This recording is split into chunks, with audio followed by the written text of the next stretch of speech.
Sa gamay pa ako nga bata, may nitubo na sa akong panit. Gipasagdan ko lang hangtod nga ni dako, ug midako na gyud pag-ayo. Sa dihang nga ulitaon ako, gibati na nako ang kaulaw. Kay wako kabalo, unsa tong nitubo, BUN-I naman di ay katong dako kaayo. Tabangi ko unsay tambal ani, aron maayo na ang akong bune. Na-discourage na ang mga babae, kay nakit-an nila ang akong bune. Pagkakatul na lang bayaan ni mutokar pagyud ug magabi, mutago na lang ko sa akong kwarto, kay nabisto na sa mga tao. Nangita ko og tambal sa BUN-I, mutolight lang daw nga battery. Ihaplas lang daw sa akong BUN-I, dili lang daghanon kay manguryente.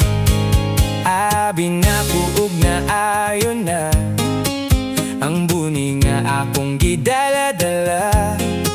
Sa akong pagmata, kalit ko na tingala, kay ang BUN-I arangag yung daghana.